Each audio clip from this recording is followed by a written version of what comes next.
Hey guys, Eric from Team Rec here. We have a deck profile to share with you. As you might be able to see, there was some success today, but we'll let the pilot get into it.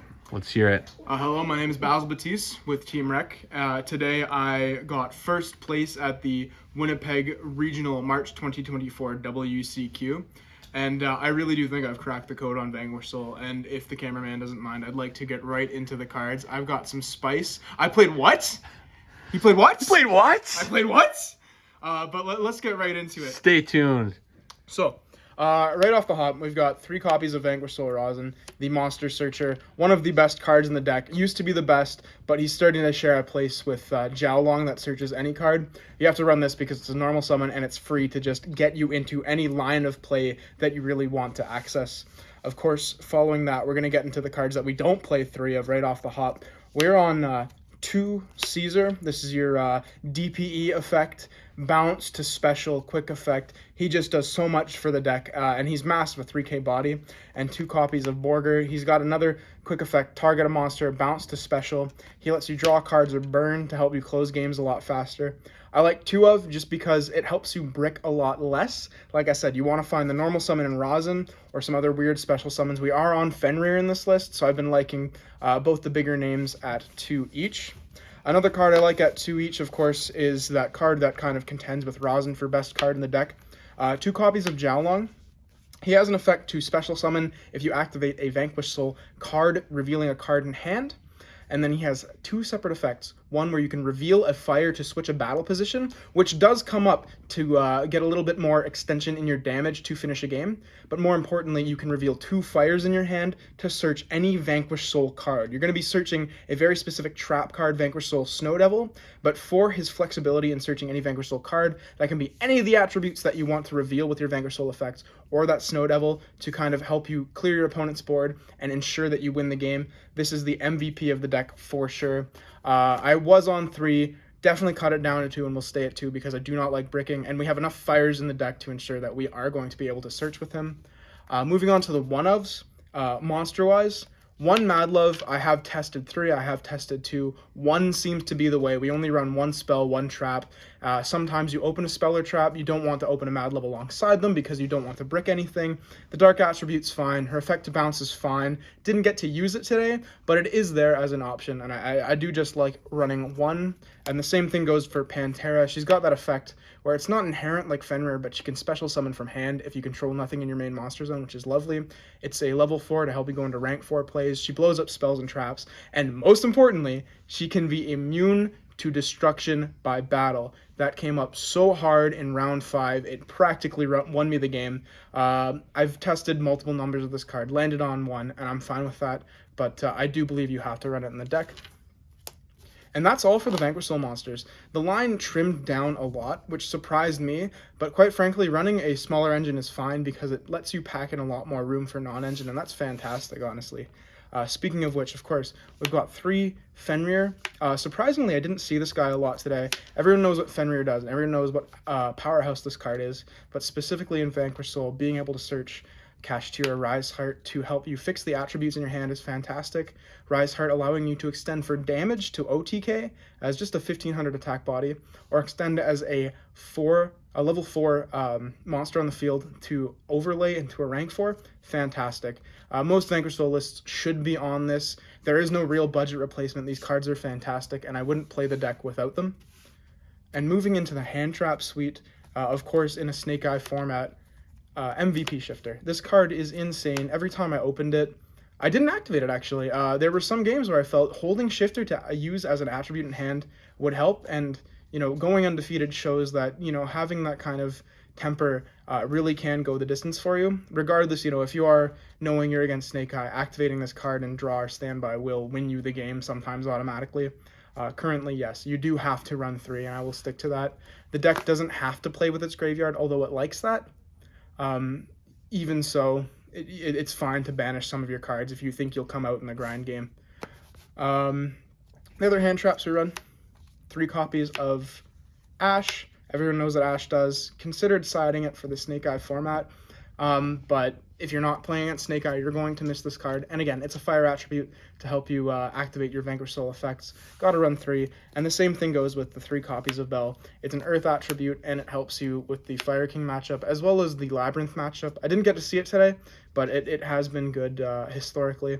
I'm happy to say running 3 didn't feel bad at all. One card I only activated once, maybe twice today, was Nibiru. I put him in the main pretty last second.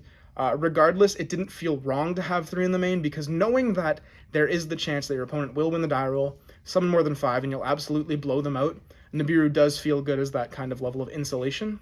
That said, he only came up a couple times today.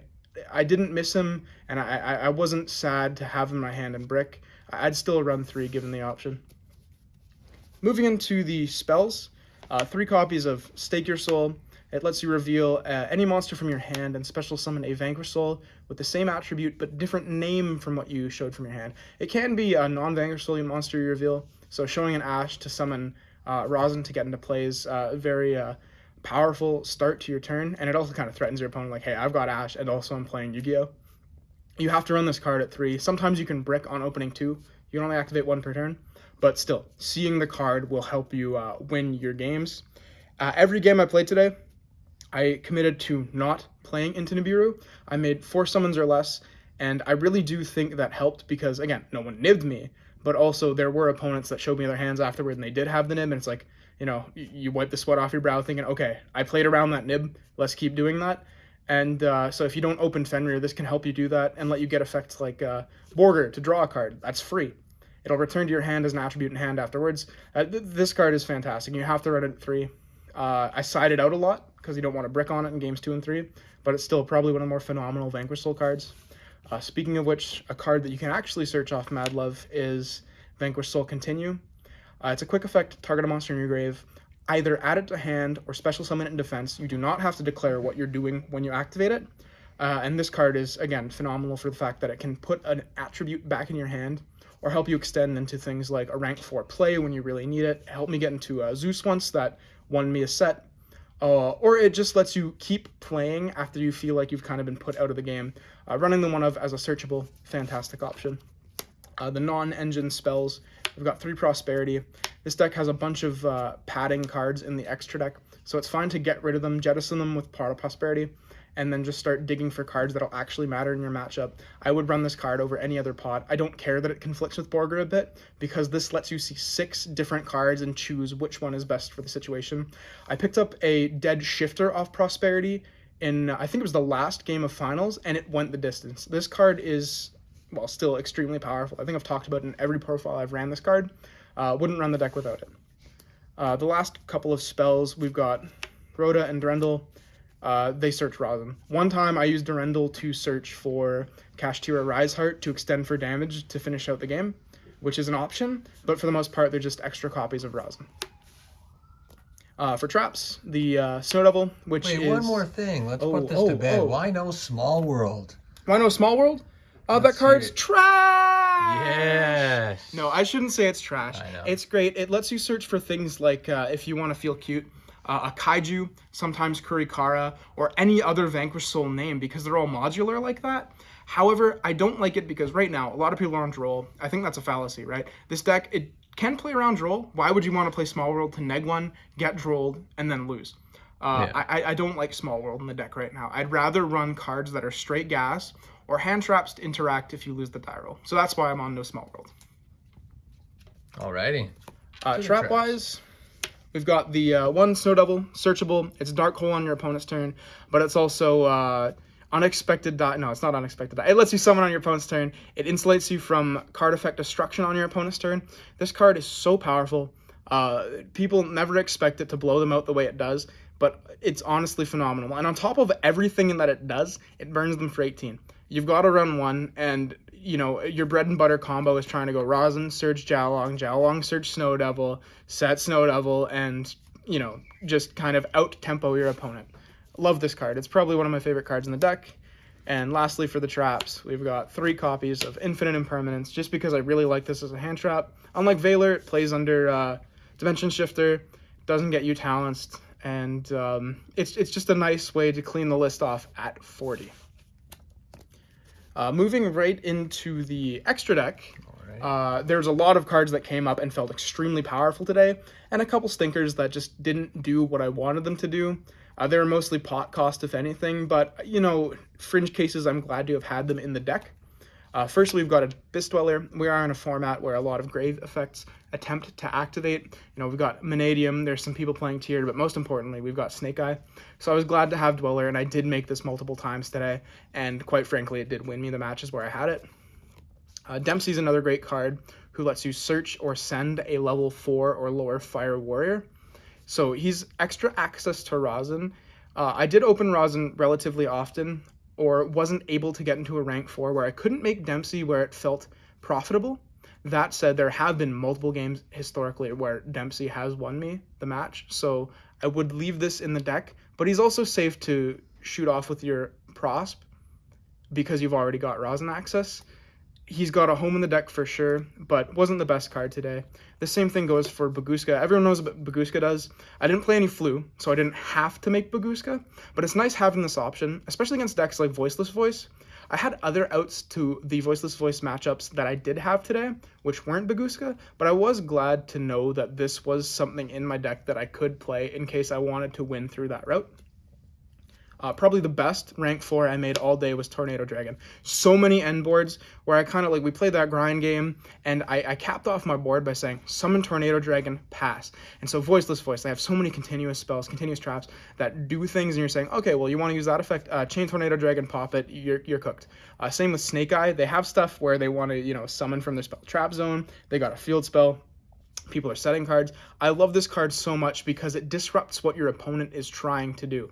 You've got that line of play that they kind of don't expect or anticipate, and saying, okay, well, I'll make Tornado Dragon as a rank 4 summon, and now you have a quick effect that trumps any continuous effect or any set card that they try and kind of trip you up with.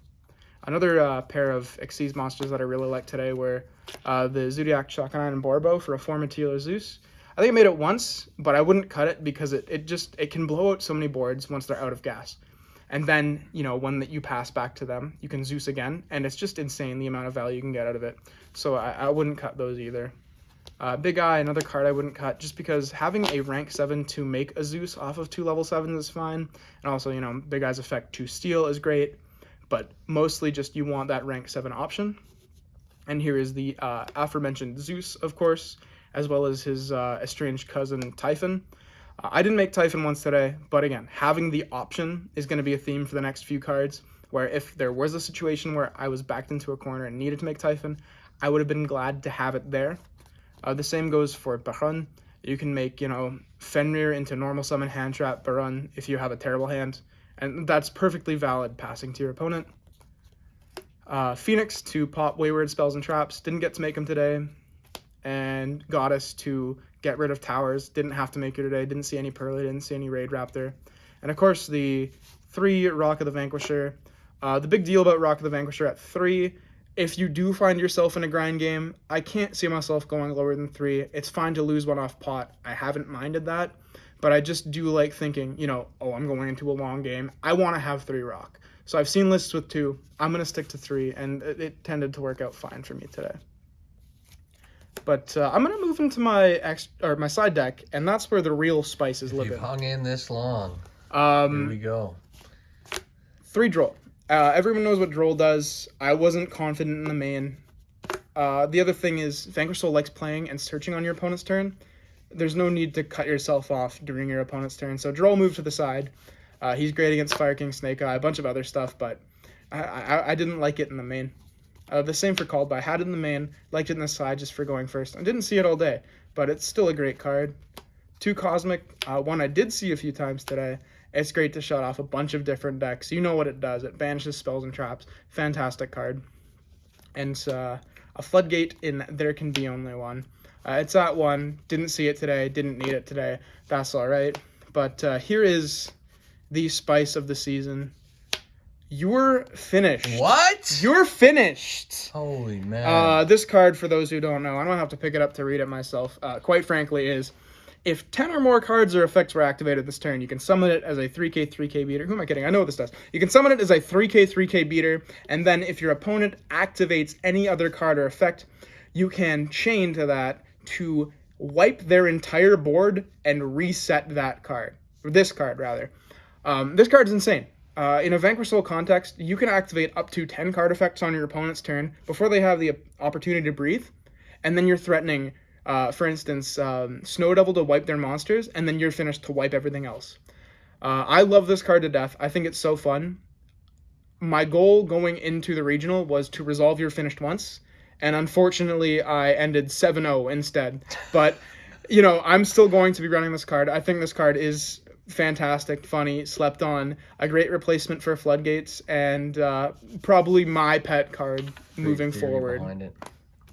The other tech, actually, that I thought was really spicy. Was this the spice? So... was this the spice? It might have been. I've seen people lacking in mentioning this card. Namely, Jesse Cotton. He did a tier list of like spice going into the format. He didn't mention Ice Dragon's Prison, which I found interesting. There's a great bottleneck you can play against Snake Eye where they go Ash, Search, Poplar. Poplar effect is special. Poplar Search. Then they link off Poplar into Linkery Bow. Poplar effect target itself to put in a spell and trap. Well, if you flip Ice Dragon's Prison, you're getting rid of their Poplar and their Ash, provided they don't have the Bell, which is actually massive because normal too, right? Yeah, and then there's been so many games where they pass on Linkery Bow after that if they don't have any follow-up. It's insane. I've actually really been liking this, and not just for that line. There was other lines, you know, I didn't see any Fire King Snake Eye today. You can hit Ponix, get rid of Garunix. I hit someone's Effect Veiler to get rid of their Black Witch. I really like Ice Dragon's Prison. I think it's really slept on. So I decided to run 3 today, and quite frankly, it worked out in my favor. So, you know, I'm going to keep playing it moving forward and see how it does. And of course, the last card, I think probably one of the best cards of the format. It's not anti-spell. Everyone knows what it is. It's a Floodgate called Summon Limit, and this card is so annoying. You can wait till your opponent does 2 things and say, okay, you're done playing Yu-Gi-Oh! You can wait until your opponent does like 4 things and then say, okay, now you're really done playing Yu-Gi-Oh! Because against one guy, he did a little line, and he went, okay, link into Linkery Bow, and that was his like 5th summon or whatever, and then he went, okay, Original Sinful Tribute, and I said, okay, Summon Limit, now your board's empty, and I am going to win the game. Summon Limit's not fair. I guess you could say he was finished. You're a fan? No. Summon Limit's, it's annoying. It is what it is, but if it wasn't Summon Limit, it was going to be some other evil Floodgate card that people would be on right now. I think it's fair to run it in the side just because it is one of the best cards of the format. But with that, I think that's all I got to say about that, man. Solid deck. Great job today. Great theory behind everything. Love the spice. Any shout-outs for anyone? Shout-outs, everyone from Thunder Bay. I love to death the folks that I traveled here with. There's 9 of us in total. They've got myself, the cameraman. We've got Kev, Cody, Jordan. We've got Santiago, Grant, Jacob, and most importantly, we've got Alex, who judged for us. I really do think you guys made the biggest difference out there today. You really helped me hone my skill. But most importantly, I'd like to shout out Carlitos. Carlitos Board Game Cafe. It brings a real game shop chill vibe to the function that Winnipeg doesn't really like. So if you're ever in the Thunder Bay area, I recommend checking them out. Love it. I think above all, you know, I want to shout out my mom, my dad, my brother, and my buddy Kenny. You know who you are, Kenny. I love you to death, brother. I think you guys really pushed me to get my first ever regional win. So, and Skylar. See you on Tuesday, buddy. Thanks, guys. See you later.